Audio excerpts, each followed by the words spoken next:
हमारी सहयोगी हैं मारिया शकील जी, पूछिए सवाल। थोड़ा सा रुकेंगे ताकि कैमरे का फ्रेम आप पर आ जाए, आपकी तो प्रैक्टिस है टीवी की। जी नदवी साहब, मैं खुदा को मानती हूँ, पहले मैं इसी प्रमाइस से शुरू कर रही हूँ और ये बता रही हूँ आपको, मैं मानती हूँ, लेकिन कुछ सवाल हैं जो जावेद साहब ने उठाया, उसका जवाब आपको देना चाहिए। पहला सवाल ये कि गज़ा में सालों से छोटे बच्चे मर रहे हैं, वो उनको, अगर खुदा मर्सीफुल है, हम मानते हैं कि अल्लाह ताला में बहुत ताकत है, तो वो बच्चे क्यों मर रहे हैं?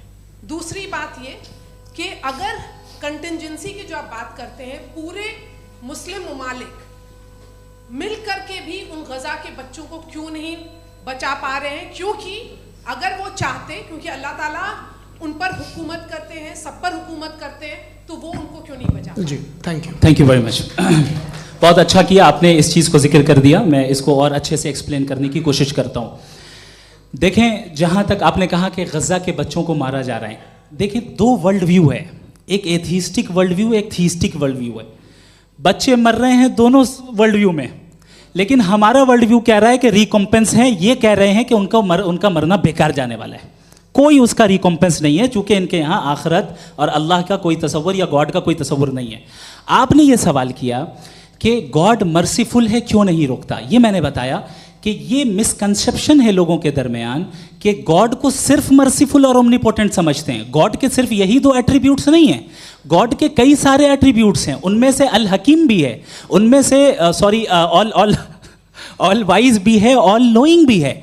लिहाजा अगर इस दुनिया में किसी को तकलीफ आ रही है और गॉड उसको नहीं रोक रहा है, वो इसलिए नहीं रोक रहा है चूंकि इंसानों को फ्री विल दिया गया है। ठीक इसी तरीके से अगर एक डॉक्टर किसी छोटे बच्चे को इंजेक्शन लगा रहा है, उसे तकलीफ पहुंच रही है, उसके लिमिटेड पर्सपेक्टिव के एतबार से ये गलत हो रहा है और डॉक्टर बुरा है। लेकिन जब आप ब्रॉडर पिक्चर को देखेंगी, आपके और हमारे पास सिर्फ एक पिक्सल है, हमें इतना नजर आ रहा है कि गज़ा में कत्ल हो रहा है, लेकिन इसके पीछे कितना रिकॉम्पेंस उनको मिलने वाला है, पूरा पिक्चर गॉड के पास है। तो एक पिक्सल से आप पूरे पिक्चर को कभी भी जज नहीं कर सकती। आप इसमें कुछ जोड़ना चाहेंगे?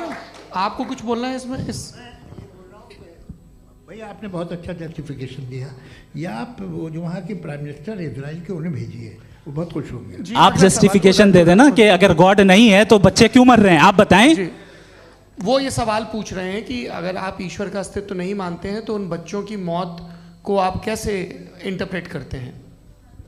भाई ये दुनिया जो है, जो ताकतवर लोग होते हैं वो एक नाइंसाफ़ी करते हैं। तो ये अच्छा काम है आपके नज़दीक, तो नेचर नाइंसाफ़ी पे मबनी है। अरे मेरे भाई, आप नेचर की कहाँ बात कर रहे हैं, तो इंसान की बात। तो फिर जब मैं इंसान की बात कर रहा था, आप नेचर की बात करने लग गए। क्रॉस एग्जामिनेशन नहीं। हाँ, अब आप मुझे बोलने नहीं देंगे तो अलग बात है, आप बोलिए, मुझे कोई जल्दी नहीं। जी नहीं, ये क्रॉस एग्जामिनेशन मुझे बोल तो लेने दीजिए। जी बोलिए। क्या बात ये है कि ह्यूमन सोसाइटी तभी साथ में रह सकती है जब वो मोहब्बत से, एकता से, एक दूसरे के एहतराम करके रहे। इसके अलावा पॉसिबल नहीं है, अकेले तो इंसान रह नहीं सकता। वहाँ पर कुछ लोग हैं जो फाउल करते हैं, वो फाउल हमेशा से तारीख में होता आया है। आज ये हो रहा है, जो हो रहा है बहुत बुरा हो रहा है, बहुत जालिमाना है, बहुत जाबराना है। उसको आप कहें कि ये बच्चों को कॉम्पनसेशन मिल जाएगा या इसकी इंजेक्शन है, इंजेक्शन तो हेल्थ के लिए दिया जाता है। आप ये कह रहे हैं कि ये बच्चों की जो धज्जियाँ उड़ रही हैं ये इंजेक्शन है, ये टेस्ट है, ये टेस्ट है, और उस टेस्ट में उनको ऐसा रिकॉम्पेंस मिलेगा जो आपके तसव्वुर के बाहर है। ये आप 3 बरस के बच्चे को बारूद से उड़ा के टेस्ट ले रहे हैं? वाह, वो नहीं ले रहा है, खुदा नहीं उड़ा रहा है, इजराइल उड़ा रहा है। जी, ये तो उसको कंडेम करें। अगला सवाल लेते हैं प्रोफेसर पुरुषोत्तम अग्रवाल। मुफ्ती साहब, एक निवेदन आपसे है कि कम से कम थोड़ा सा माइक क्लोज, एक रिलीजियस और फिलॉसफिकल कर मैम प्लीज। एक रिलीजियस और फिलोसॉफिकल ट्रेडिशन है जो ब्रह्मांड को यानी यूनिवर्स को ही अंतिम मानती है। सर्वम खलु इदम ब्रह्मम, this is Chandogya Upanishad, and it completely rules out the existence और नेसेसिटी, आपके शब्दों में necessity of a creator. The creation itself is the creator. तो एक मिनट प्लीज। दूसरा जो सवाल आपने अभी, जो आप बार बार कह रहे हैं कि भगवान विद्वान भी है, वाइज, सब जानने वाला, तो अगर विजडम में दुनिया भर के पापों और अत्याचारों को बर्दाश्त करना शामिल है, तो फिर इसका मतलब ये हुआ कि अगर मैं फ्री विल से उसको अपोज करता हूं तो ईश्वर की विजडम और मेरी फ्री विल में कॉन्ट्राडिक्शन है. Because when I am opposing whatever is happening in Gaza, then I am opposing the God's will और गॉड्स विजडम. जवाब लेते हैं क्योंकि तो गॉड की विजडम में, एक मिनट सर प्लीज सर, ये एक जुमला. गॉड की विजडम है कि गाजा में जो कुछ हो रहा है वो हो रहा है, मैं उसका अपोज कर रहा हूं, तो मैं गॉड की विजडम के खिलाफ जा रहा हूं. एक सवाल. दूसरा ये नहीं आपने दो ऑलरेडी. सर आप और सवाल कर लें, लेकिन मुझे दो जवाब दे. सर, पहले आपने ये कहा, सुनिए मेरी बात सुनिए. भाई इजराइल के गॉड के मुताबिक तुम्हारा ठीक हो रहा है ना? नहीं हो रहा है, ठीक नहीं हो रहा है. मैं बता रहा हूँ क्या हो रहा है. आप तशरीफ रखिए, मैं बता रहा हूँ क्या हो रहा है. Let me complete please. एक सेकंड गाइस, एक सेकंड. ये देखिए, ऐसा है कि ये सब बड़ा आपस में विचार विमर्श के बाद ये तय हुआ था कि कुछ नियम बना लिए जाएं ताकि एक टाइम बाउंड बातचीत चले. और भाई साहब, आप बड़ा ज़रूरी काम कर रहे हैं, लेकिन कैमरे के फ्रेम में आके उस काम को गड़बड़ कर दे रहे हैं. ठीक है गुरु, अब मेरे को कहीं का गुस्सा कहीं निकालना था, सॉरी. नहीं, कोई गुस्सा नहीं है जी. तो प्रोफेसर ने सवाल पूछे, आप उनके जवाब दें. और थोड़ा ये सब लोग थोड़ा ख्याल रखें भाई, सवाल संक्षिप्त रखें जी. आपने दो सवाल किया. सबसे पहला ये कहा कि हमारे पास ये कॉन्सेप्ट है कि ये यूनिवर्स खुद नेसेसरी बीइंग है. Creation itself is the creator. How irrational is this कि मैं एग्जिस्ट करूंगा बाद में, लेकिन अभी एग्जिस्ट कर भी रहा हूं. यानी एक ही टाइम में एग्जिस्ट भी कर रहे हैं, नहीं भी कर रहे हैं. This is not true. दूसरी चीज आपने कहा कि अगर इजराइल में, सॉरी माफ कीजिएगा, Israel doesn't exist. Occupied Palestine में अगर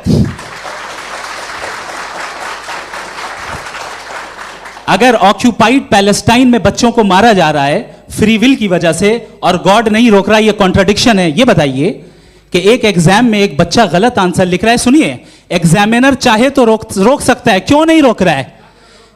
ये कॉन्ट्रडिक्शन है, ये कॉन्ट्रडिक्शन नहीं है.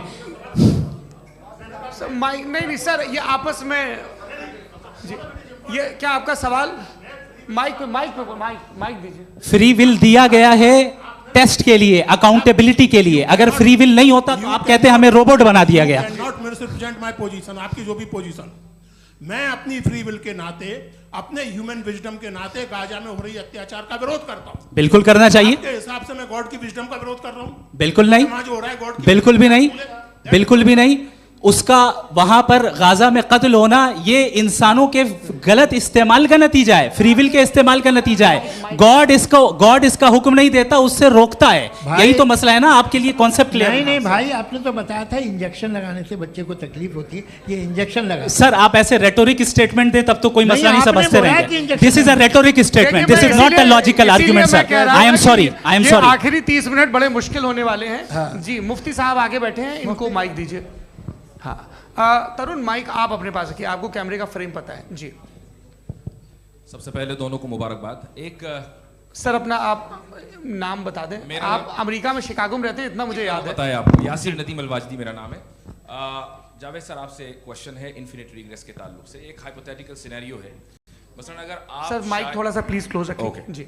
अगर आप शायर इसलिए हैं कि आपके कोई उस्ताद शायर थे, और वो इसलिए शायर थे कि उनके कोई उस्ताद शायर थे, और इसी तरीके से हम माजी में पीछे चलते चलते चले जाएं और कहीं ना रुके, तो माफ कीजिएगा आप कभी शायर नहीं हो सकते. लेकिन आप शायर हैं, आपका शायर एग्जिस्ट करता है, इसका मतलब ये है कि आप कहीं ना कहीं रुके हैं. तो मेरा सवाल ये है कि क्या आप इन्फिनिट रिग्रेस ऑफ कॉजेस को लॉजिकल फैलेसी मानते हैं या नहीं मानते? हाँ या ना?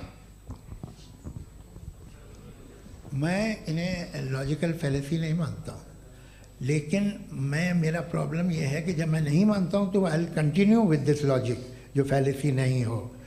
आप एक जगह रुक जाते हैं जाके, आप कहते हैं ये गेंद कैसे बनी, ये जजीरा कैसे बना, ये समंदर कैसे बना, ये ज़मीन कैसे बनी, और अचानक गॉड पे जाके आपको ब्रेक लग जाता है. एक बार आप सवाल नहीं करते कि भाई इनको बनाने वाला तो इनसे भी कॉम्प्लिकेटेड होगा, वो कैसे बना, उसके बारे में आपने इत्मीनान कर लिया, वो हमेशा से है. तो अगर आप उसे हमेशा से मानते हैं तो फिर ये मान लीजिए कि कायनात हमेशा से है, क्या तकलीफ? फिर हम वजूद में नहीं आते जी. हैं? हम मौजूद नहीं. अच्छा सर क्यों नहीं होता? मैं बताऊंगा प्लीज. जैसे मैंने मिसाल दी आपके शेर, आपका शेर कभी वजूद में ना आता अगर शायर इसी तरह चलते रहते हमेशा जी. माइक मेरे ख्याल से एक सेकंड, इन्फिनिट रिग्रेस का कॉन्सेप्ट क्लियर नहीं हो पाया. ऐसा रहने दें, लेट्स मूव ऑन सर. ठीक है. हाँ, थोड़ा सा मॉडरेटर का भी ख्याल रखें. नहीं आपने तो रखा है, आपने रखा है. यहाँ पे गौहर रजा साहब हैं, वो भी एक सवाल पूछना चाहते हैं. माइक यार नीचे से ऑन कर दिए, नीचे। पहले तो ये कह दूं कि मैं उन बच्चों से शर्मिंदा हूं जिनको गज़ा में कत्ल किया गया, क्योंकि हमारे होते हुए कत्ल किया गया। लेकिन उससे ज़्यादा शर्मिंदगी इस बात से हुई कि मुझे लगा कि मुफ्ती साहब उसको जस्टिफाई कर रहे हैं। बिल्कुल भी नहीं, आप बहुत ही गलत मुझे बात लगा मैं गलत हो सकता हूं। बिल्कुल गलत मैं है। सवाल पूछ रहा हूं, सवाल मैं देखिए, सवाल अगर पूछ रहा हूं। एक मैं जावेद भाई से डिसएग्री करता हूं। एक सेकंड देखिए, अगर देखिए ऐसा, एक सेकंड आप सर वेट, अरे आप कुछ मेरे पहले मुझे अपनी बात कह लेने दीजिए। अगर ऑडियंस तय करेगी तो फिर मॉडरेटर का मतलब नहीं। मेरा आप सबसे ये कहना है, ये बहस दो लोगों के बीच में है, एक तरफ मुफ्ती साहब, एक तरफ जावेद साहब। पिछले 1.5 घंटे से ये लोग अपने अपने तर्क रख रहे हैं। आपकी इनसे इत्तेफाकी हो सकती है, ना इत्तेफाकी हो सकती है। मेरे उस्ताद मुझे सिखा गए हैं कि मुखामुखम में असहमति की गुंजाइश बची रहनी चाहिए। अगर मैं आपकी बहुत इज्जत करता हूं गौहर साहब, आपने जो कमाल की किताबें लिखी, साइंटिफिक टेम्परामेंट, लेकिन मेरी ये गुजारिश है आप सबसे कि यदि आप इन लोगों ने जो बोला उन पर टिप्पणियां करेंगे तो ना वक्त की पाबंदी रहेगी, ना वो अनुशासन। आप सवाल पूछ लें, उस सवाल में जो बात आ जाए वो आ जाए। मैं जावेद साहब से डिसएग्री करता हूं, इसलिए जावेद साहब से सवाल पूछ रहा हूं। आपका सवाल जावेद अख्तर साहब से। और सवाल ये है मेरा कि जावेद साहब ने कई बार लॉजिक का इस्तेमाल किया कि साइंस में लॉजिक है और रिलीजन में लॉजिक नहीं है। मेरा ख्याल ये है कि रिलीजन में भी लॉजिक है, लेकिन उस लॉजिक की बेसिस ये है कि आप रुक जाते हैं, जिसका जिक्र जावेद साहब ने बार बार किया, यानी खुदा के तसव्वुर पे आते हुए, गॉड के तसव्वुर पे आते हुए रुक जाते हैं। और इसमें सवाल पूछना मतलब फॉरबिडन होता है। सवाल ये है कि क्या जावेद साहब इससे एग्री करते हैं कि साइंस की लॉजिक अलग है और रिलीजन की लॉजिक अलग है? बताइए सर। देखिए, 3 चीज़ें हैं, साइंस है, एक है मंतिक है, इस्तिदलाल है, और एक जो है कुछ भी नहीं है, फेथ है, अकीदा है। मैं अकीदे की लॉजिक का कायल नहीं हूँ। मुझे आप इस्तिदलाल से, लॉजिक से, रीज़न से समझाइए, मैं मानने को तैयार हूँ, मेरा क्या नुकसान होगा। लेकिन ये कि अकीदे पे मैं नहीं जा सकता हूँ। अकीदे का मतलब है कि तुम ये मान लो, सवाल ना करो, ये नहीं। आप सारी बातें करके, बड़ी साइंटिफिक बातें करके एक जगह जाके खुदा के हुदूद पे रुक जाते हैं, सरेंडर कर देते हैं। मैं सरेंडर करने को तैयार नहीं। That's all. जी, ये आगे सर बैठे हुए हैं, इनको माइक दीजिए। भाई वो आप पूछना चाह रहे थे ना भाई? हाँ, नहीं मैं ये थैंक यू जी। आपका नाम? आसिम इफ्तिखार। आसिम जी, पूछिए। सर, जावेद सर से सवाल है कि आपने अपने क्लोजिंग माइक थोड़ा करीब रखिए। अपने क्लोजिंग स्टेटमेंट में ये बात कही थी कि मज़हब का जो फ्यूचर है वो ज़्यादा दिन नहीं जाने वाला है। लेकिन मैं देख पा रहा हूँ कि जो ऑक्सफोर्ड यूनिवर्सिटी की एक स्टडी है 2011 में हुई है, जिसके 50 एकेडमिशियंस ने इसको अंजाम दिया था, उसमें वो ये कहते हैं कि जो फेथ इन गॉड है वो इनबिल्ट है ह्यूमन नेचर के अंदर, जिसको हम कहते हैं फितरत के अंदर शामिल है वो। और वो ये कहते हैं कि अगर कोई ये समझता है कि मज़हब को वो ख़त्म कर देगा तो ये उसकी गलत फहमी है। तो आप इसके बारे में, इस स्टडीज़ के बारे में क्या कहते हैं? ठीक है, मैं उनसे एग्री नहीं करता हूँ। वो कौन से प्रोफेसर होंगे? ऐसा उनके क्या पास डेटा है, इन्होंने डेटा के बेस होगा। डेटा क्या हो सकता है? फ्यूचर का डेटा तो नहीं हो सकता ना उनके पास, प्रेजेंट का डेटा हो सकता है। डेटा आपने सुना 100 साल पहले का बाद का डेटा? मैंने तो नहीं सुना आज तक। तो आज उनकी ये राय है और होगी राय, ठीक है। दुनिया में तरह तरह की राय है लोग, लेकिन मैं समझता हूँ कि वक्त के साथ इंसान ज़्यादा से ज़्यादा रीज़नेबल और लॉजिकल होता जा रहा है। आज आप देखिए वेस्टर्न यूरोप में क्या परसेंटेज है नॉन बिलीवर्स की, बहुत हाई। वहाँ चर्च खाली पड़े होते हैं। तो अल्टीमेटली तो इंसान कोई ऐसी बात बहुत अरसे तक नहीं मान सकेगा, चाहे गलत या सही, जो उसे, उसके दिमाग को, उसके जहन को, उसकी लॉजिक को अपील न करे। वो कह रहे हैं तो ऑक्सफोर्ड के होंगे तो कैम्ब्रिज के होंगे, तो मुझे क्या लेना देना। उनका डेटा मुस्तकबिल का नहीं हो सकता है। जी दीपक, हाँ पूछिए। मैं आऊँगा अभी, पीछे की साइड भी आऊँगा, माइक वहीं भेजूंगा 2-3 सवाल के लिए। जी जावेद साहब, आपसे सवाल है। नमस्ते। अरे भाई सर अगर आप ही लोग को तय करना है तो फिर 200 लोग तय कर लें। ये एक साहब पूछ नहीं रहे सर, हैं। Please don't do this sir. Sir everybody has a right sir, but we can only take Okay. Selected questions. No no sir अरे ये भाई, यंग लोग आराम भी से। हैं तो इनकी ये एक अब बात उतने यंग, सुनिए। भाई आप यंग हैं कि नहीं हैं? एक मिनट, वो कह रहे हैं वो भी आएंगे, यंग हैं पूछ रहे हैं ना साहब, भाई। आप उनकी नौजवानी पर दावा उनको ही करने थे। हाँ मुफ्ती साहब आप यंग, हाँ पूछे। अरे भैया सर मेरा सवाल ये है, कुछ इनसे भी तो पूछो। जी हाँ। नहीं बस आपसे एक सवाल है। जैसे थीस्टों के पास अपने जो ईश्वर को मानते हैं उनके पास अपने सोशल गेट टुगेदर्स हैं, 5 रोज़ा क्रिसमस आने वाला है, होली है, दिवाली है, ईद है। एथिस्ट क्या ऑफर कर रहे हैं? मतलब मैं इनकी दुकान से बोलूं मैं आना चाहता हूं उस तरफ, पर मैं अट्रैक्ट नहीं हो पा रहा हूं। मैं सोशल गेट टुगेदर्स क्या है आपके पास? वो ये कह रहे हैं कि जो धार्मिक लोग हैं, अलग अलग धर्म के लोग, उनके उत्सव त्योहार कॉन्ग्रीगेशन वही बहुत बात। हैं। अब आपको मैं एक सुनाता हूँ, यहाँ हिस्टोरियन भी बैठे हैं।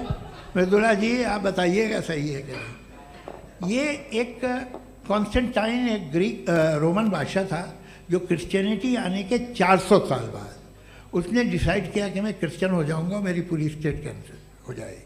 उस ज़माने में ऐसे ही होता था, राजा जो धर्म इख्तियार करता था वो जनता भी कर लेती थी, इसलिए कि वो हो गया था बैंकक्रप्ट।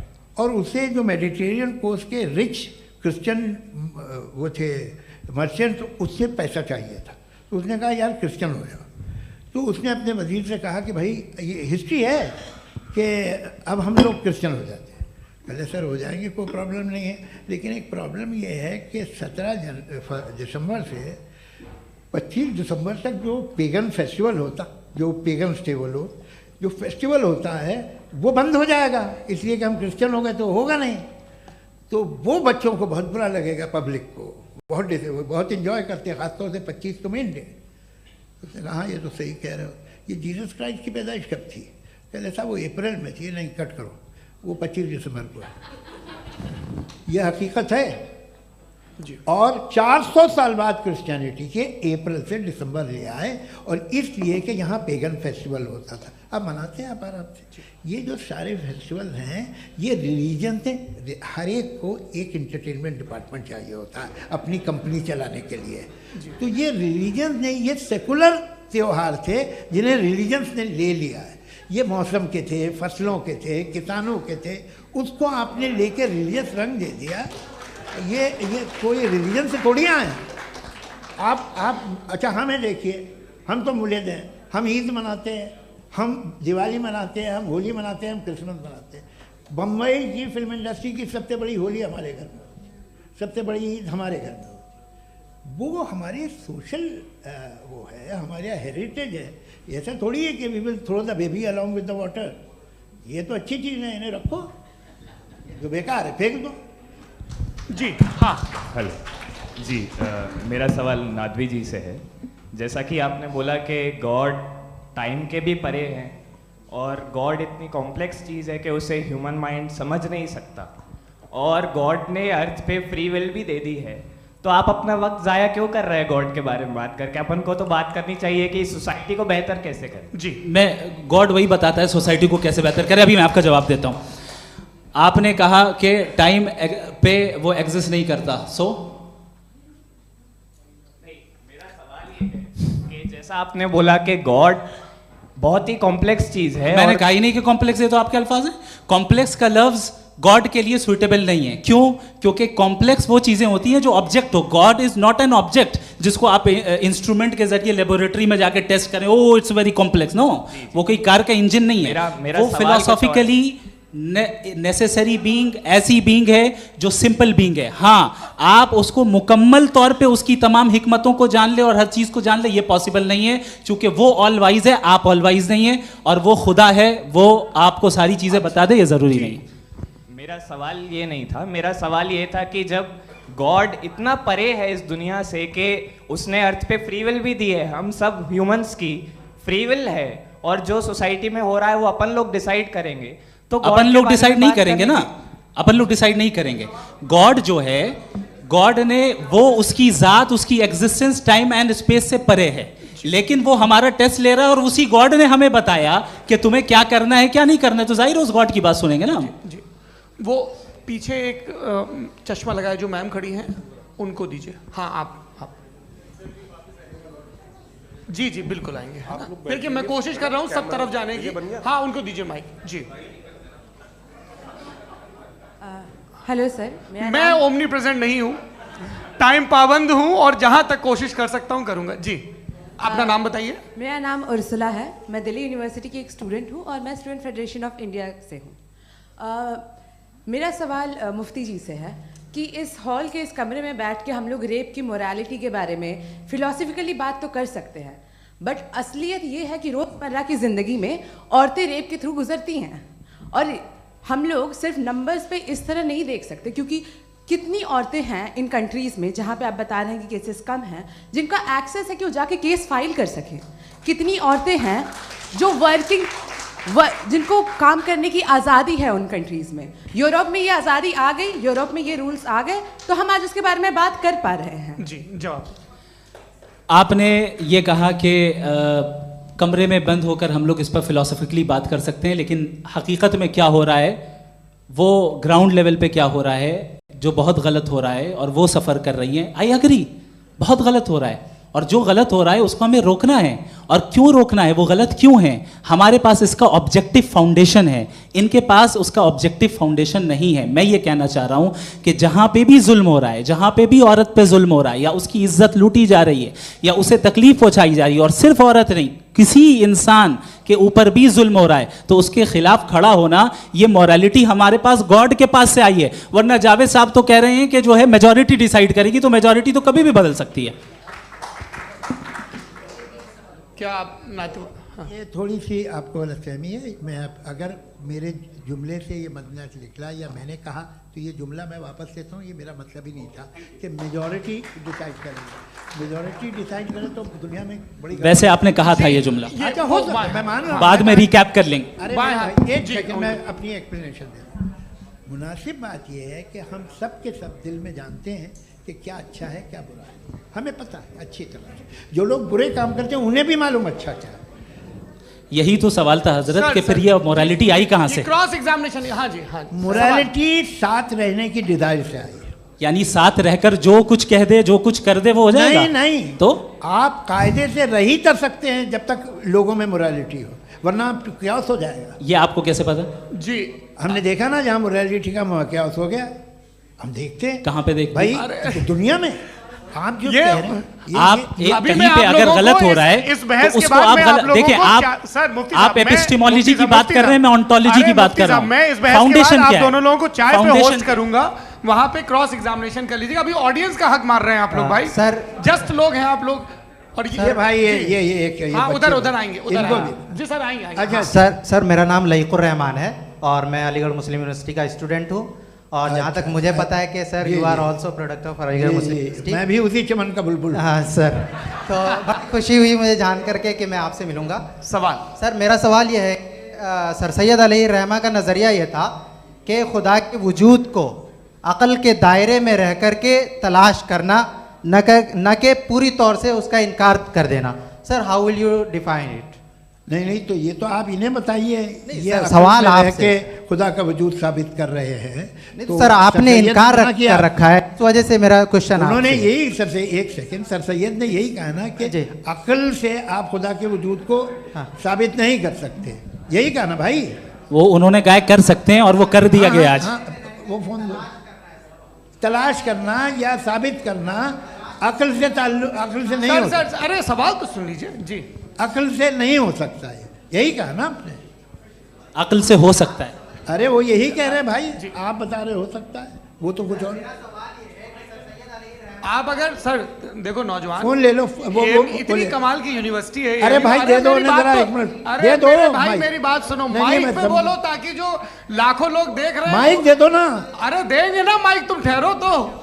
हाँ सर, मेरा सवाल ये था कि सर सैयद अलैहि रहमा का एक नज़रिया था अपना कि खुदा का जो वजूद है उसको अक़ल के दायरे में रह करके तलाश करना है, न कि पूरे तौर से इनकार कर देना है। ये उनका कॉन्सेप्ट था। लेकिन मेरा सवाल ये है कि आप इसको कैसे डिफाइन करते हैं, एक्सप्लेन कैसे करेंगे? मैं आपसे जानना चाहता हूँ, क्योंकि you are the product of Aligarh Muslim University. मुझे अक़ल के दायरे में रख के मैंने बहुत तलाश की, मुझे मिला नहीं। हाँ ये इधर उधर वो चश्मा लगाए जो, हाँ उनको दे दीजिए। जी जी फटाफट पूछिए, बस 5 मिनट है, 5 मिनट में खत्म हो रहा है। हाँ अस्सलाम वालेकुम मुफ्ती साहब। एंड मेरा सवाल जावेद अख्तर साहब से। क्या नाम है आपका? अरे भैया सब मुझे तो पूछ रहे हो। फैज पूछिए फैज साहब। तो मेरा सवाल ये है कि अभी जो एथियस्ट है वो problem of evil argument use कर रहे हैं अगेंस्ट मुस्लिम्स, राइट? कि इस दुनिया में इतना सारा इविल है और अगेंस्ट मुस्लिम तो यहाँ अगेंस्ट थियस्ट। हाँ थोड़ा सा करेक्ट कर लीजिए भाई, पूरी मशक्कत ही इसी बात की थी कि किसी एक मजहब पे बात न टिके। जी, तो बेसिकली ये आर्ग्यूमेंट ऐसा है कि इस दुनिया में इतना ज़्यादा ईवल एग्जिस्ट करता है और अगर एक ऑल गुड गॉड है तो वो रोकता क्यों नहीं है? लेकिन इस सवाल में एक हिडन अजम्पशन ये है कि इस दुनिया में ईवल एग्जिस्ट करता है। अब एथियस्ट ये कैसे ऑन्टोलॉजिकली प्रूव कर सकते हैं कि इस दुनिया में ईवल एग्जिस्ट करता है? मैं आपको बताता हूँ, थोड़ा सा समझा। नहीं सर हम लोग इनको सुनिए। नहीं please don't do that. I want to explain ontologically. नहीं हम समझ गए सर, इनको अब जवाब देने दीजिए। अच्छा सवाल पूछ लो। मैं अभी तक क्या था वो मैं थोड़ा सा ऐड ऑन कर लेता हूँ। तुम गुरु, तो हम जब इसका राउंड 13 करेंगे ना तब तुमको स्टेज पे बिठाएंगे। जी तो हाँ जल्दी से। तो देखिए एथियज्म के हिसाब से सब कुछ रैंडमली बन गया है, सब कुछ एटम्स और मॉलिक्यूल्स है। एक पत्थर में और मुझ में सिर्फ इतना फर्क है कि हम लोग एटम्स और मॉलिक्यूल्स का अलग अलग रीअरेंजमेंट है। अब एक पत्थर को कोई इंसान तलवार से 2 टुकड़ों में काट दे या मुझे, according to atheism it is same. There is no evil and good according to atheism. जी अच्छा फैज साहब का सवाल ये है कि हाँ कोशिश भी करते तो इससे गलत सवाल नहीं कर पाते। एक लाइफ फॉर्म है और लाइफ फॉर्म में फीलिंग्स हैं, मतलब लाइफ फॉर्म सुनता है, देखता है, टेस्ट कर सकता है, फील कर सकता है। तो उसकी जो ये जो क्वालिटी इस बबल में आ गई हैं वो जानवर में भी है, इंसान में भी है। तो जाहिर है कि उसे कोई तकलीफ पहुंचेगी, तो चूंकि उसके पास वो सेंसिटिविटी है तो मैं करेगा। पत्थर में वो सेंसिटिविटी नहीं है। तो ये क्या सवाल हुआ कि अगर पत्थर को काटा तो पत्थर को तकलीफ नहीं होती, तो आपको काटे तो आपको क्यों तकलीफ हो? बैठ जाइए। जी हाँ अगला सवाल। हाँ पूछे जी जावेद अख्तर साहब। अरे भैया सब आप लोग मुफ्ती साहब को छोड़ रहे हैं, मेरे ही पीछे पड़े हैं क्या? फिर चलो बोलो भाई। You asked how God can exist when children die in Gaza. Huh? You asked how God can exist when children die in Gaza, and you also mentioned the rise of atheism in Europe. But the same events also are leading many atheists and non-believers to turn towards faith. How do you interpret this contradiction, where suffering pushes some away from God, yet brings others closer to belief? देखिए आपको एक बात बताऊं, दुनिया perfect तो कहीं भी नहीं है, हर जगह कुछ खामियां हैं। बेटा एक मिनट आप ही को कहेंगे, देखो वो तो कुछ खामियां, कमज़ोरियां, खराबियां सब जगह है।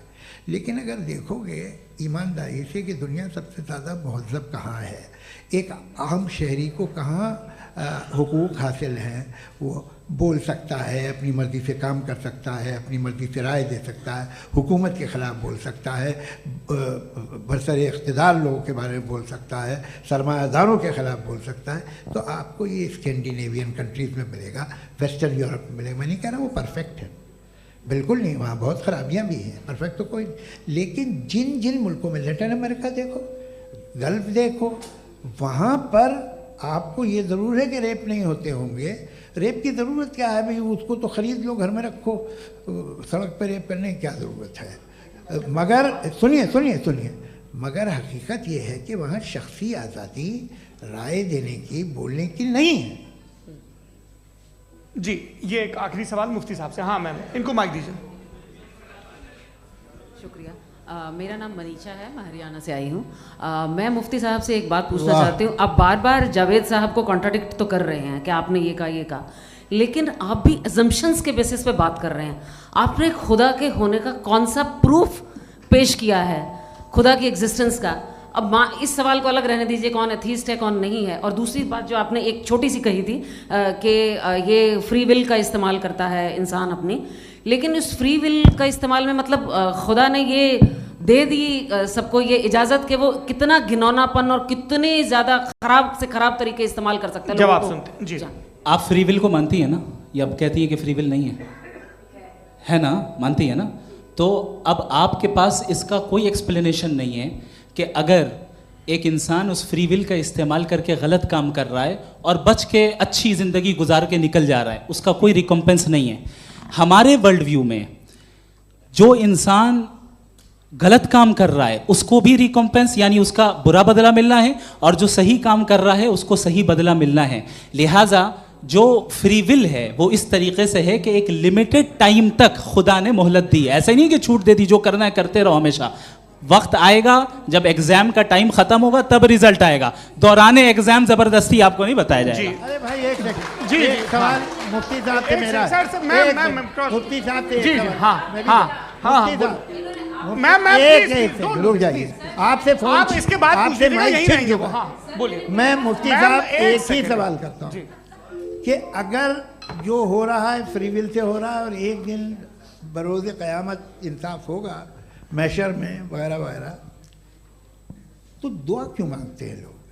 दुआ मांगते हैं इसके मतलब है अभी भी उसने ये डिपार्टमेंट रखा है कि मैं रोज़मर्रा की ज़िंदगी में बिल्कुल बिल्कुल ही कैन। तो तुम कैन हो, तुम मुझे नौकरी दिला देते हो, मेरे बेटे को ग्रीन कार्ड दिला देते हो, और 45,000 बच्चे मरते उन्हें रोकते नहीं हो। नहीं तो क्या आप ये कह रहे हैं कि इस दुनिया में जालिमों को कभी पकड़ ही नहीं होती है? अरे जो भी पकड़ होगी वो बच्चे रोते हैं। बिल्कुल, देखिए मैंने अपने ओपनिंग स्टेटमेंट में यही कहा था कि जनाब जावेद साहब सिर्फ इमोशनल आर्गुमेंट देंगे। This is an emotional argument. ये छोटे मोटे इसके पीछे का रीजन मैंने बताया क्या है, इसके पीछे का रीजन क्या है मैंने बताया। मंच से आप लोगों को सज्जनों इसलिए कह रहा हूं ताकि थोड़ा सा आपके कॉन्शियंस पे जोर रहे कि आपको ऑर्डर बचा के रखना है। वक्त तय हुआ था, ये वक्त पूरा हुआ, आपने इतने धैर्यपूर्वक सुना, मैं आप सबका बहुत बहुत शुक्रगुजार हूं। यदि इन दोनों विद्वानों की इच्छा होगी तो कभी हम इस बातचीत का राउंड 2, राउंड 3, यही तो देखिए खूबी है इंसान की कि बहस मुबाहसे में वो पड़ा रहता है। आप लोगों ने बड़े धैर्य का परिचय दिया, बहुत बहुत शुक्रिया। इसी के साथ ये बातचीत यहाँ पे समाप्त होती है। आप लोग को मैं एक बात बता दूं, ये सारी बहस हो गई, अब मुफ्ती साहब और बड़े मुफ्ती साहब इन साथ के साथ मैं खाना खाने वाला हूँ।